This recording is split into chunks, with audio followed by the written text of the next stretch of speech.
Welcome back to another episode of the Startup Junkies podcast. Excuse me, my name is Caleb Talley. I am a startup junkie.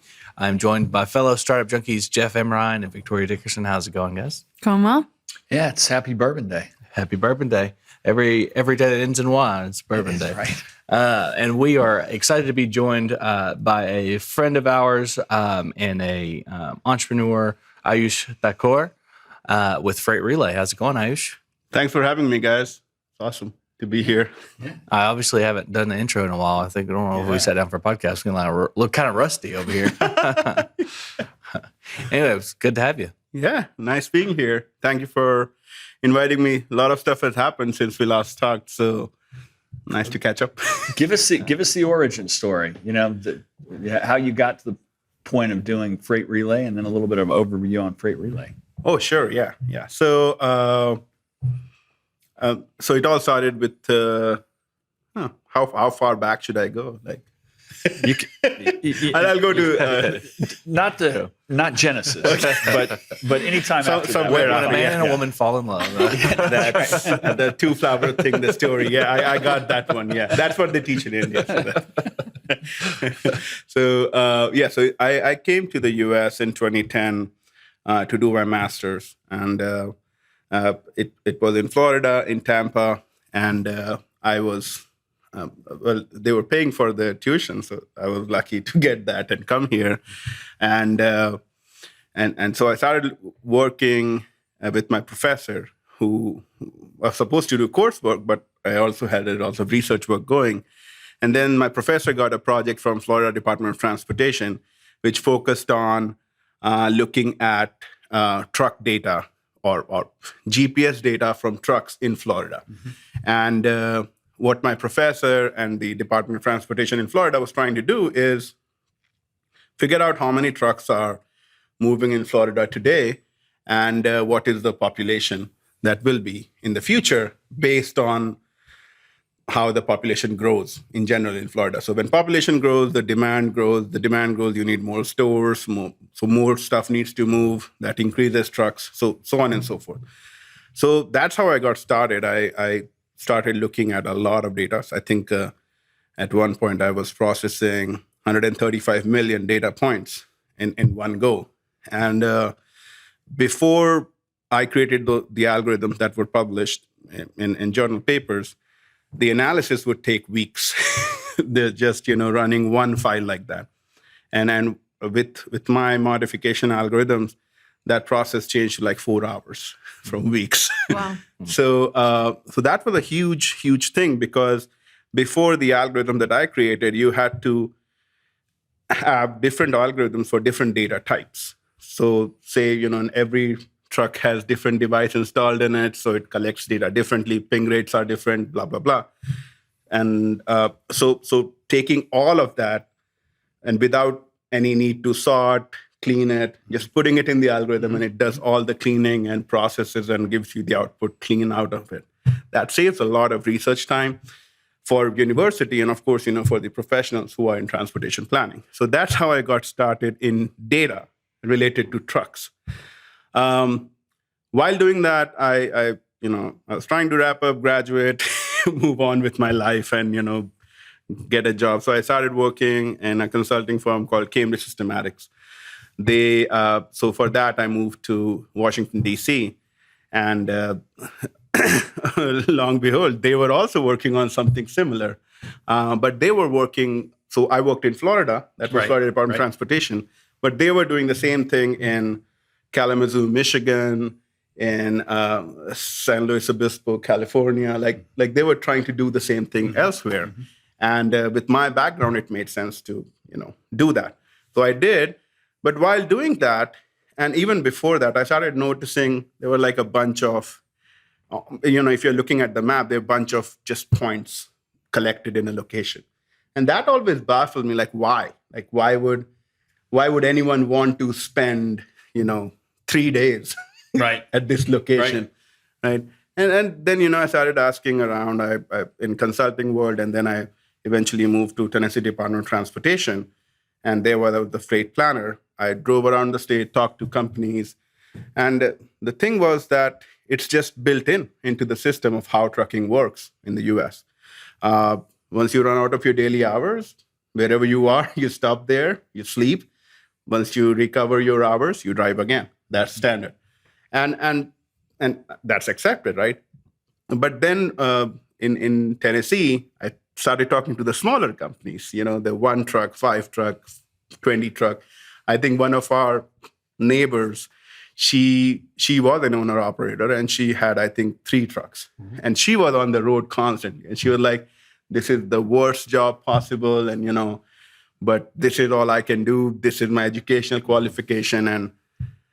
And it kind of, made sense to us that, okay, this is a tough job, and can something be done? So from there, the idea for my patent came, where I said, okay, there's enough stuff moving in opposite direction. There's enough volume that you can, one guy coming and stopping here, other guy coming and stopping here. You don't have to can just go back home. So that's how I, started with that, filed the patent in 2014, got it in 2018, and then, started this company. So yeah, that was a long-winded answer. Yeah. Yeah. And the whole premise is you can improve not only efficiency, but also the driver quality of life if they're able to swap and then be back home or back at a central point and not have to be out on the road, sleeping in the cab or whatever. Yeah. So you pick those meet points at a spot that they're able to turn around and go the other way or swap, and then they can be at home at night. Better family life. Exactly. And then you have experience in the field. You understand how difficult it is. Yeah. And there's no, and I can talk about it later too, but there is no solution that is on the table today that effectively tells me or tells the economy that, hey, in 10 years, we will still get everything that we need on time, things like that. Look at just what Amazon has done. Amazon has changed 2 days, now 3 day, 4 day, standard. Yeah. Amazon is going to charge you to return something back. So things are going to change. Shipping, moving stuff is not free. Mm-hmm. And someone is paying for it. Right now, that people who are paying for it are the drivers, small companies. And, it has to change. It can't sustain this way. Well, and the other thing we talk about sometimes is the average age of the drivers is mid-50s. Yeah. You don't have a lot of young people coming into it because it is a difficult way to make a living. Yeah. But if you can make that a little simpler, then the job of recruiting new people in should be better, right?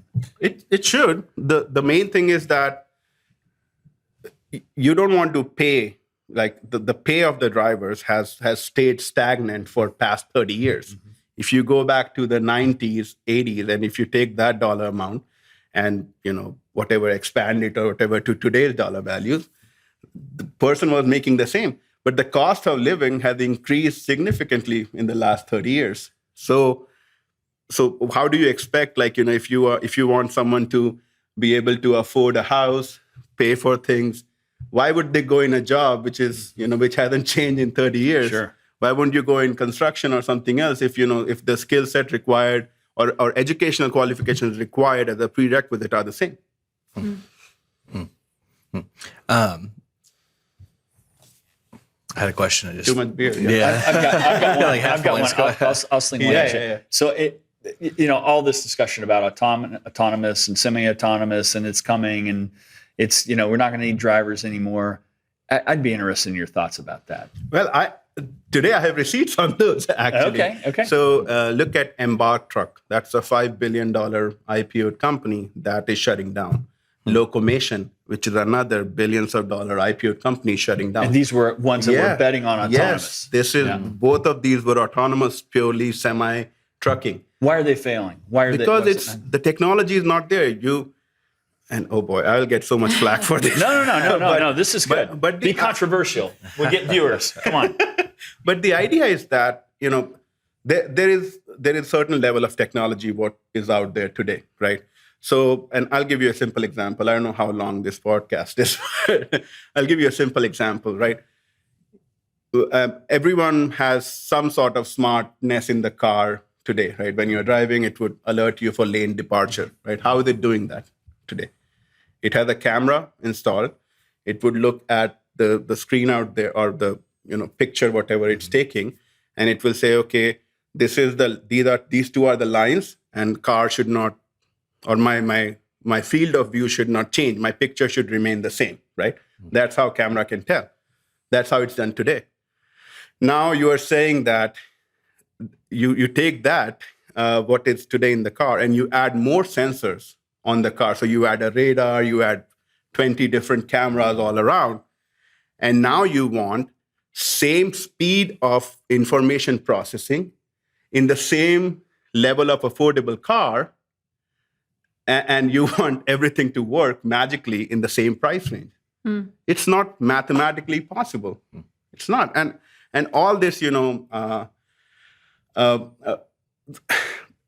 wireless technology, Bluetooth technology, all these technologies have their limits. They perform, but people build redundancies. Look at just the F-22.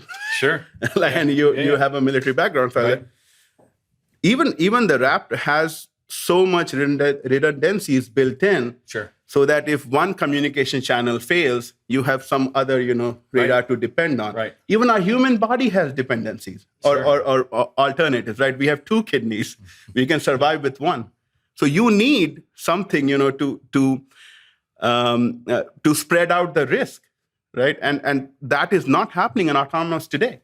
You are putting everything in a few sensors, and your processing speed, the data connectivity and transfer speed is the same. It's not going to work at the same cost. So it's just a matter of it catching up, the technology catching up, or just increasing the price point of the product itself in order to be able to do it. And that's why, that's why we don't have access to F-22 Raptors, right?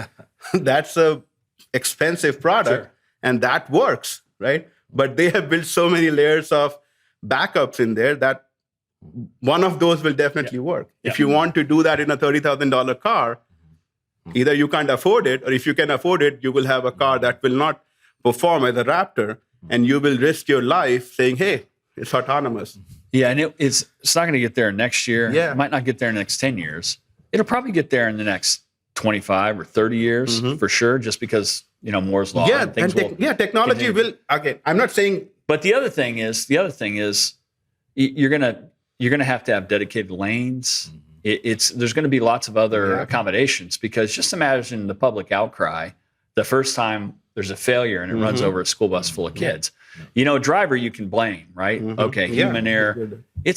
You're going to blame the whole company and the technology and everybody involved if it's autonomous and it kills a bunch of people, which it could do. And it can, even with human drivers, you don't understand or people don't understand the sheer momentum that a truck has. Right. That's an 80,000 pound truck. Your car is 2,000 pounds, 3,000 pounds. Right. If an 80,000 pound truck comes and hits you at 50 miles per hour, you will become a pancake. Exactly. And so coming back around, this is the reason why Freight Relay solution is so timely, because it's going to make the driver's ability to be safer and more rested and happier, which is also frame of mind matters a lot when you're controlling something like that, better. And it's something you can do today. It's not 20 years away. Yeah, it's today. We can do it today. And that's what, that's why. See how I set that up for you? Yeah, exactly. and that's why the agencies who we had talked to, they have a certain mandate that they want to bring out, right? And I understand, the DOE has a certain focus that we are working on with. USDA has a certain focus. And yes, our model will work and enable everything to happen today, not 20 years. You don't have to burn money. We are efficient. We can work with the same human people today. And it's interesting that DOE is the kind of one of the sponsoring agencies versus DOT. Yeah, DOT has no. Why do you suppose that is? So from what I heard, it's just the allocation. I think how things were divided, or how the funds are divided. So DOE's funding pool for research projects is really small.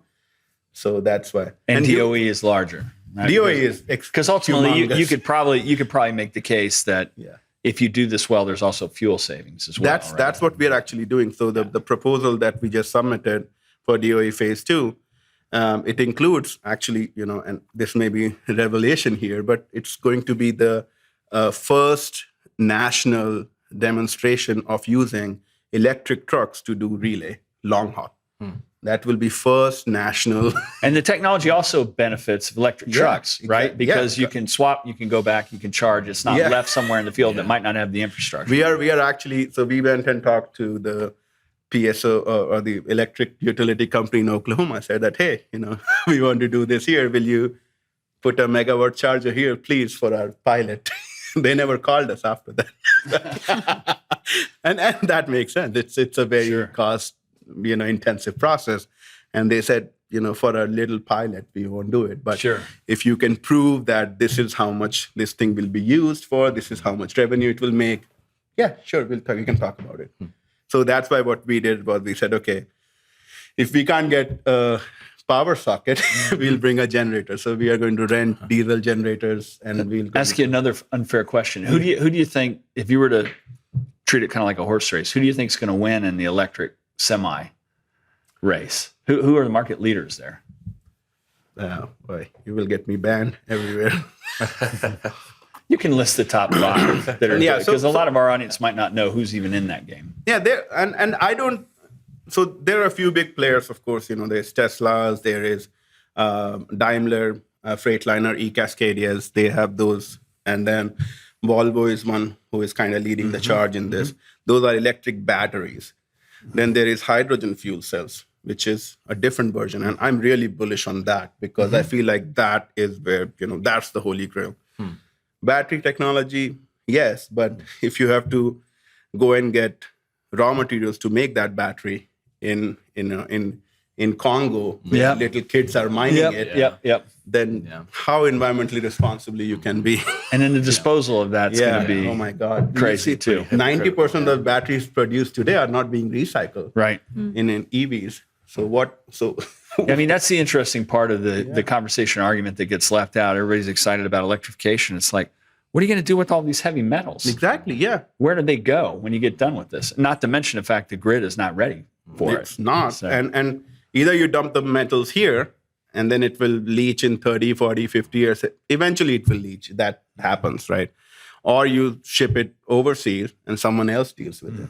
But somebody's paying for that. I heard that Vladimir Putin wants them all shipped to Russia. Right next to his house at the Kremlin. You heard it here first. And there's definitely a level of hypocrisy when it comes to embracing that as a green option while, to your point, the Congolese children are dying in cobalt mines and stuff. So it's not necessarily a fair trade-off. But going back to something a little more positive, thank you for getting us back on the rails. So going back to kind of your journey through that, and included in that is your move to Northwest Arkansas from Memphis. You were in Memphis at the time. So talk to us a little bit about that, being a part of the Fuel Accelerator program and how, y'all made that decision to kind of... Did you notice that subtle program placement there? I see that. Let's talk recruitment's going. I thought you left the program. But just talk to us a little bit about that decision, kind of going from Memphis, which is, considered to be a logistics hub in and of itself, to Northwest Arkansas, and what that transition was like. So Memphis was great, right? But our model wasn't able to compete with the rail. Sure. Rail is cheaper than trucks. That we found out, and everyone else knew already there. So it didn't work out that way. And while we were exploring how we'll fit it to other companies around Tennessee, I met Edwin from Rejoice, who was pitching at some event. And he said, Northwest Arkansas would be great for you guys. And I said, great. So I emailed Taylor, and he said, yeah, come on. He just sent us tickets. So we showed up. And nice. So my wife and I, we run the company. So our daughter was maybe 1. So we brought her in, and she had a good time. So we said, yeah, this is a great place to raise a family. And it's a great place for our company. Mm-hmm. So it made sense. So, we immediately bought a house here, and we talked to Martha, and she said, hey, here is a realtor, here, go. It worked out nicely for us. No, it's great. That's definitely, it's always good to hear when there's a net addition for all the right reasons. Oh, no. You came from the program, and the area is great. And I would say, this has been one of the best decisions for us.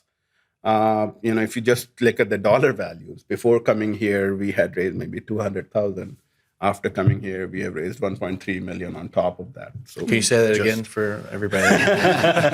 So before coming here, we had raised 200,000, 200,000. And then after coming here and being connected to people, we were able to raise 1.3 million. That's just the dollar figures. Yeah. And you take that, and then you see the number of connections we have made. Those are also, human. And good. So a lot of that was non-dilutive, right? Oh, yeah. So good support for getting really primed and ready to go on the Small Business Innovative Research Awards. Yeah, I think the main thing was validation from the industry. Yeah. That's what we were missing in Memphis. The people who would use it and can talk about it or talk to it, and that's what we found here. That it worked out great. And and you were talking about before we went live, but just kind of working with some of the resources available, like Katie at Science Venture Studio, and kind of the availability and proximity of that. Can you speak to a little bit about working with her and what that process was like? Yeah, so the SBIR process is long and painful in general. There are it's a proposal that you're writing to get a grant, so you need to make a case that, hey, you give us money, or dear agency, .. give us money, and we will do this, and this is how each of those will impact the society. And here is a letter of support from the industry agreeing with what we said and give us money. So that's how the process works. And that process requires a lot of writing, which I'm not good at, and a lot of thinking, which also I'm not good at. So for that, I think, SVS has been a great resource. Katie has been a great resource. And then before that, we also have worked with ASBTDC. They're based in Little Rock, and Rebecca Todd was there. She left now. But they're and AEDC in Arkansas has been phenomenal. And a matching, did you take advantage of some of the SBIR matching? We got 2 matching grants. Another good reason to move to Arkansas. Yeah, we got $50,000 and $100,000 so far in matching on top of what we got from the federal grants. So again, there is no doubt, at least for our company, what we are doing, this place. And when you see it go into market, you see it's going to be a SaaS offering. And who do you think, who was, as you think about your ideal customer profile, who do you think, once you get through all this validation work you're doing, who are those ideal customers going to be? I think big brokers definitely would benefit a lot. So big freight brokers. Big freight brokers. So right now we are working with Watco. They are our partner on the project. Eric Wolf.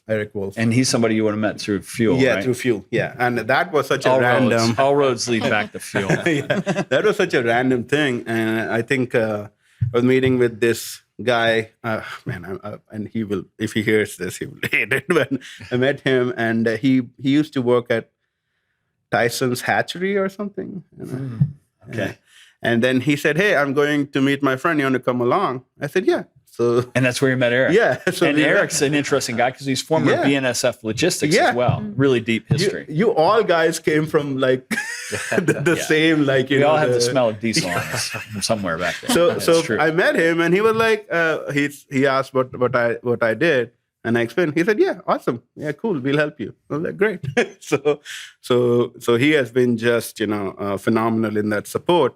And we are going to do the pilot next year with him. And if it works out, hopefully he can take and run with it. And they do a lot of intermodal stuff. Yeah, they do a lot of intermodal, but the portion we are working with is pure brokerage. I understand. Brokerage. I understand.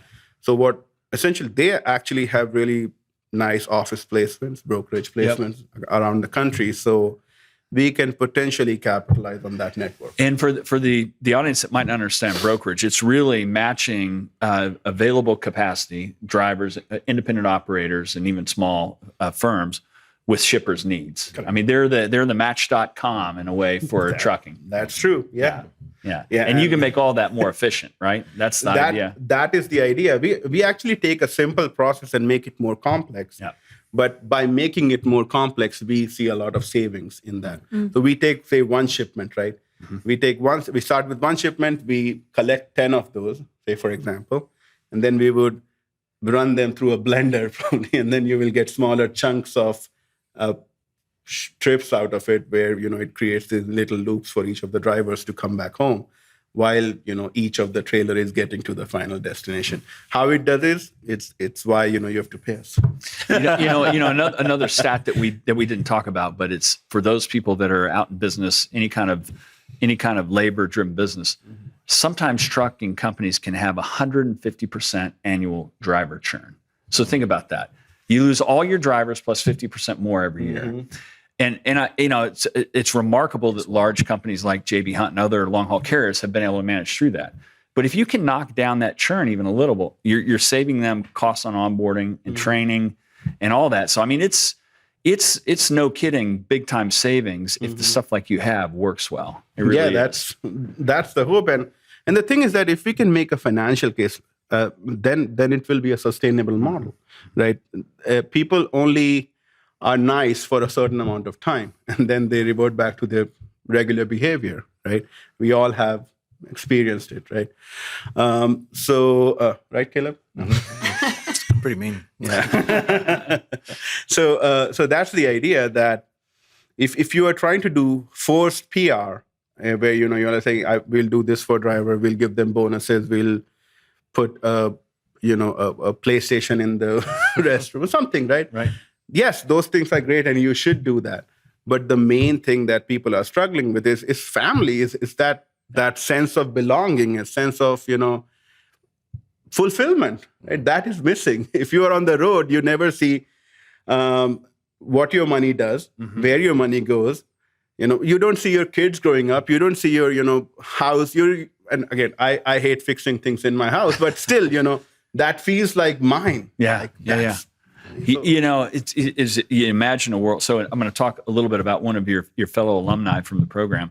You can imagine a world where some of these better operators say, we're going to use Freight Relay, and it's going to make sure that we can swap these loads. We'll add efficiency. It'll improve their life. And we're going to use Drive My Way, Beth Porteraz's company, to make sure that we match the right company cultures with the right driver's needs. And then all of a sudden, you've got kind of two attacks at that quality of life that they haven't had up to this point. Yeah. So look out for Drive My Way as well. Drive My Way and Freight Relay are changing trucking today. And they are. Great. And if you look at just a simple comparison of why Walmart has weathered the storm compared to other online companies, is because of that buy-in in the community. Walmart is an establishment for each of the communities. You go there, you establish it, you hire from the local community, it becomes your store. So even if you want to buy something, you're like, hey, I get a discount there, or my friend works there, or things. That keeps the communities together. You can't just siphon off things from a community and say like, oh, this will be like that forever. If you take away resources from a community, it will wither away. That's a fact. Sure. Yeah, no doubt. Yeah. Caleb, land the plane. Yeah. So Aayush, the final question we ask our podcast guests is, if you had the ability to go back in time, you've got a time machine, all the accumulated knowledge that you have now to give your younger self advice, maybe it's 2010 when you first came to the United States or even further back, what advice would you give yourself? I think one overarching advice I would give is identify people who are, I wouldn't say givers, but who contribute to you and who, suck away things from you. And if you are, whatever you are trying to do, you got to evaluate or say, for example, if I'm rowing my boat, right? And if I say that, okay, who all on this boat, if I fall down, will come and save me, right? And if you can't count on even one or two of those people, then you should remove them immediately from your life. Because in the beginning, it's fine when you're in school, college, and you can have more of those connections. But eventually, when you start living your life, you need those deeper, meaningful connections. And I realized, there were friends from high school, friends from college. You start and then you have those bad experiences, and then you kind of contemplate what happened, what did I do wrong, and I would always, give that a second look. Like, okay, I should have known that they were signs all the time. So. It's easy to get busy too and lose connections with people, and so just maintaining the ones that matter. That is true. Yeah, absolutely. Well, I'm not a strong swimmer, but I'd try to pull you back in the boat. He wouldn't throw an anvil at you. If I fall he's not the coyote in the Looney Tunes at all. I know Taylor is a good swimmer. So Yeah, he is, no doubt about it. Well, listen, if our audience wanted to find out more about freight relay, or I was about to say frame relay as an old communicator, freight relay, or you, what's the best way for them to do that? We are on all social media platforms. You guys are worldwide. You're like Pitbull. You're worldwide. just Google us and you will find our name is unique enough that we are the only one with that name. So just find us, come and talk to us. We are trying to do. I know our head is kind of stuck in what we are trying to do, but it's always great to hear from people who at least are going through same things or have seen their family members go through same thing. Right. And I just want to say that there is a way potentially coming. If we are able to prove it out, then it is coming and it will alleviate some of the issues. And I'm guessing there'll be more issues in the future, but we can alleviate some. Well, keep doing what you're doing. Thanks for coming on. Thanks, Jeff. Thanks, Aayush. Ecosystem builders, entrepreneurs, chambers of commerce, mayors. If you're interested in taking your economic future into your own hands, we've got a book that can help you. Creating Startup Junkies, Building Sustainable Venture Ecosystems in Unexpected Places is the guide. It's a little bit inspiration. It's a little bit toolkit. What it will allow you to do is take your economic future into your own hands and build a sustainable small business, innovation, and entrepreneurial ecosystem in your backyard. If you'd like to hear more, check out creatingstartupjunkies.com. The Startup Junkie podcast reaches over 100 countries and has had over 100,000 downloads. If you're interested in reaching some of the most motivated and engaged innovators and entrepreneurs on a worldwide basis, give us a shout.